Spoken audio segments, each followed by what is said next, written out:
Assalamualaikum warahmatullahi wabarakatuh. Selamat pagi Bapak Ibu dosen dan mahasiswa sekalian. Selamat bergabung di mata kuliah Perancangan Arsitektur 1 pada pertemuan kedua. Nah, kebetulan pada pertemuan kedua kali ini saya diberikan amanah oleh Bapak Ibu dosen untuk menyampaikan materi tentang unsur rancang. Sebelum kita mengetahui apa saja unsur rancang, ada baiknya kita memperhatikan apa definisi dari merancang. Merancang ini sebenarnya berasal dari kata rancang, di mana di situ ada kata imbuhan me, sehingga jika ada kata imbuhan me, maka suatu kata itu memiliki arti sebagai kalimat aktif, yaitu bermakna kegiatan, seperti itu. Nah, sebagian besar orang mendefinisikan merancang ini sebagai kegiatan mempercantik suatu bentuk atau suatu wujud, gitu ya. Memang benar, dalam merancang itu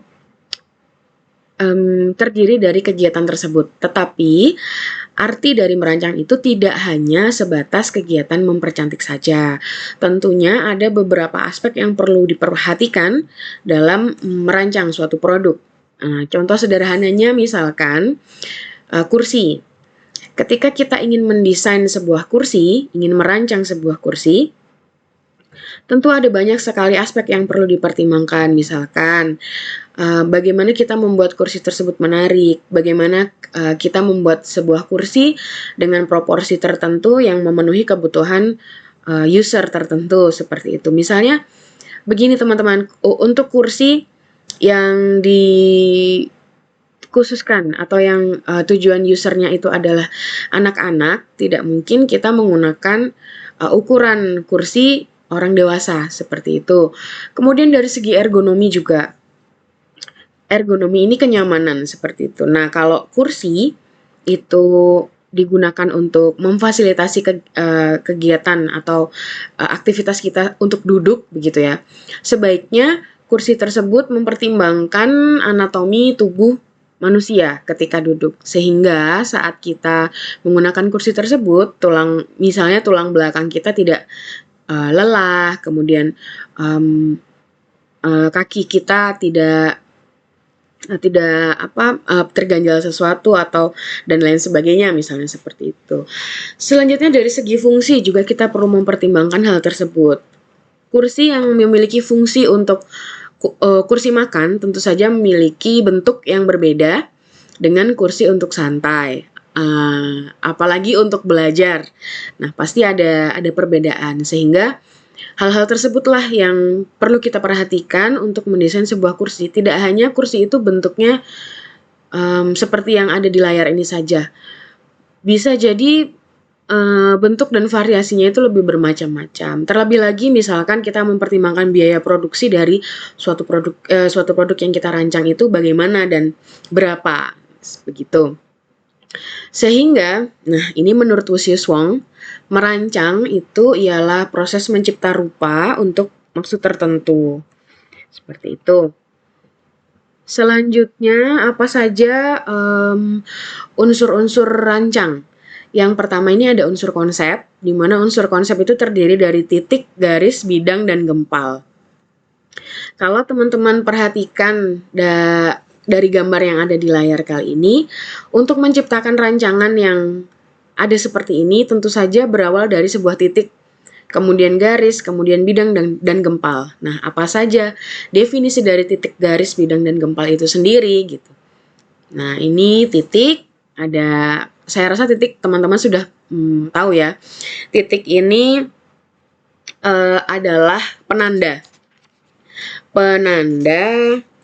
sebuah tempat. Titik itu tidak memiliki panjang dan lebar, tidak memiliki arah. Kemudian jika sebuah titik itu memiliki arah, maka akan menjadi garis. Garis itu yang ada di sebelah kanan atas ya teman-teman. Misalnya dari titik yang dari arah kiri kemudian ditarik ke sebelah kanan, nah itu adalah termasuk definisi dari garis gitu. Selanjutnya ada bidang. Bidang ini dibentuk dari garis yang memiliki arah yang tidak berasal dari arah sebelumnya, sehingga dia membentuk suatu bentuk seperti itu. Selanjutnya ada gempal. Gempal itu adalah ruangan yang dibatasi oleh bidang-bidang yang memiliki arah. Seperti itu. Kenapa kita perlu mengetahui titik, garis, bidang, dan gempal? Karena ini merupakan dasar dan akar lah, ibaratnya seperti itu, yang kita gunakan sebagai bekal untuk merancang ke depannya. Nah, berikutnya ada unsur rupa. Unsur rupa ini terdiri dari raut, ukuran, warna, dan bari. Nah, kalau dari tampilan layar ini ada raut. Raut itu adalah segala benda yang dapat dilihat memiliki raut sebagai penampilan diri yang paling utama dari benda itu sendiri. Tampaknya seperti apa?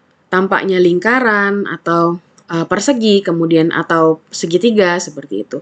Selain itu, ada juga ukuran yang membedakan satu bentukan dengan bentukan lain. Misalkan kalau dalam tampilan gambar ini yang bentuk persegi itu ada berbagai macam ukuran dari yang kecil, sedang hingga ke paling besar. Selanjutnya ada warna. Sebuah raut yang ada dalam ruang dibedakan dari sekelilingnya oleh warnanya. Nah, ini menjadi penting karena nanti teman-teman akan menggunakan bekal ini di perancangan-perancangan berikutnya, bahkan hingga dunia kerja gitu ya. Kenapa kita perlu memberikan perbedaan? Itu ada tujuan tertentu. Misalkan teman-teman ingin menonjolkan suatu bentuk, maka bentuk itu harus memiliki perbedaan warna dengan sekelilingnya, seperti itu. Nah, ini berikutnya adalah barik. Barik ialah kaifiat permukaan raut. Permukaan dapat polos atau berkurai, licin atau kasar, dan dapat memukau indera raba dan mata. Jadi bisa disentuh dan bisa dilihat. Itu kalau ibaratnya kalau kita sentuh dia memiliki tekstur tertentu, kemudian saat kita lihat dia juga memiliki perbedaan dengan benda yang ada di sekitarnya. Tetapi perbedaan tersebut tidak polos, tidak berwarna satu, tidak terdiri dari satu warna saja, seperti yang sudah dijelaskan di slide sebelumnya. Selanjutnya ada unsur pertalian. Nah, unsur pertalian ini meliputi arah, kedudukan, ruang, dan gaya berat. Nah, arah itu adalah sebuah raut bergantung kepada pertaliannya dengan pelihat, dengan bingkai yang mewadahinya, atau dengan raut lain yang ada di dekatnya. Misalnya, dapat diilustrasikan pada gambar persegi yang di atas. Jadi, kalau persegi yang paling kiri itu arahnya itu menghadap lurus ya, tegak lurus. Kemudian yang sebelah kanannya lagi, persegi ini memiliki kemiringan berapa derajat. Selanjutnya sebelah kanan lagi itu memiliki kemiringan yang lebih besar derajatnya dibandingkan dengan persegi yang ada di tengahnya, di bagian tengah. Oke. Berikutnya ada kedudukan. Kedudukan raut ditentukan oleh pertaliannya dengan bingkai atau racana ruang.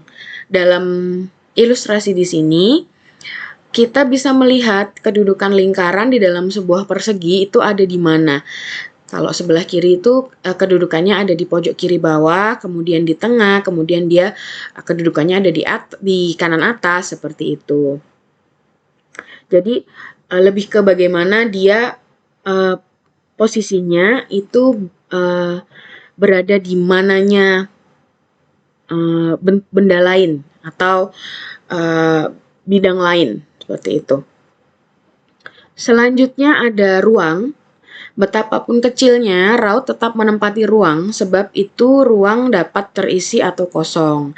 Dapat pula tampak papar atau seakan-akan jeluk. Kalau kita lihat dari persegi yang bertumpu ya, di sebelah kanan itu, persegi yang tidak terpotong itu, dia seolah-olah berada di ruang yang lebih depan, dibandingkan dengan persegi yang terpotong. Jadi, seperti punya meruang ke belakang, seperti itu. Selanjutnya ada gaya berat. Nah, kesan berat bukan masalah penglihatan, tetapi lebih ke masalah batin atau apa yang kita rasakan ketika uh, ketika kita melihat benda tersebut gitu. Karena kita sendiri ditarik oleh gaya berat bumi, kita menganggap bahwa setiap atau sekumpulan raut itu pun mempunyai sifat berat atau ringan, mantap ataupun limbung. Nah, kalau kita lihat dari gambar yang ada di layar ini, pada persegi yang ada di bawah, itu persegi dengan tumpuan sudut itu memiliki perbedaan rasa berat saat kita melihatnya dibandingkan dengan persegi yang bertumpu pada garis gitu. Oke. Nah, ini menyambung dari materi sebelumnya tentang dwi matra. Dwi matra itu adalah dwi atau dua, matra adalah dimensi, sehingga dwi matra adalah panjang dan lebar dalam suatu bidang papar atau datar, tidak memiliki kedalaman atau ketebalan. Dalam bidang tersebut akan terdapat kesan ruang, volume, dimensi yang bersifat optis, khayali, dan ilusi. Kedalaman tidak teraba namun terasa oleh mata manusia.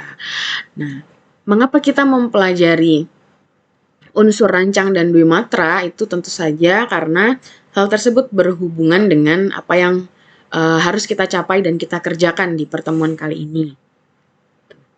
Ini adalah contoh dwi matra, yang sebelah kiri adalah contoh dwi matra titik, kemudian yang sebelah kanan adalah contoh dwi matra garis, di mana teman-teman diminta untuk merancang sebuah dwi matra, dua buah dwi matra yang masing-masing terdiri dari dwi matra titik dan dwi matra garis dengan rincian tugas sebagai berikut. Tugas perancangan arsitektur. Media yang teman-teman gunakan adalah pensil, drawing pen, dan kertas gambar A3. Unsur rancang yang paling mendasar sekaligus akar dari perancangan dalam mendesain arsitektur adalah unsur titik dan unsur garis.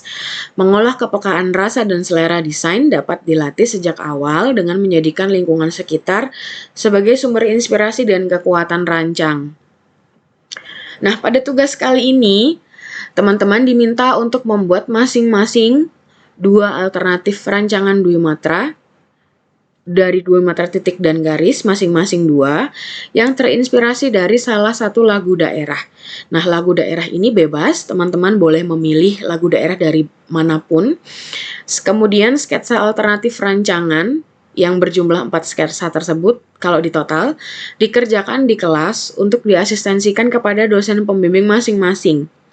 Format sketsa alternatif rancangan yang diasistensikan pada dosen pembimbing bebas, boleh mengikuti yang sudah ada ataupun mengikuti instruksi dosen pembimbing masing-masing, silahkan. Rancangan nirmana titik dan garis terpilih masing-masing satu dikerjakan pada kertas A3 dengan format yang sudah terlampir, dikumpulkan minggu depan pada maksimal hari Minggu, tanggal 11 September 2022 pukul 18. Oke. Sekian materi dan penjelasan tugas yang dapat saya sampaikan. Apabila ada pertanyaan, silakan teman-teman menghubungi saya atau dosen pembimbing masing-masing, boleh, baik terkait materi ataupun terkait tugas yang diberikan. Mungkin sekian dari saya. Terima kasih. Saya akhiri. Wassalamualaikum warahmatullahi wabarakatuh.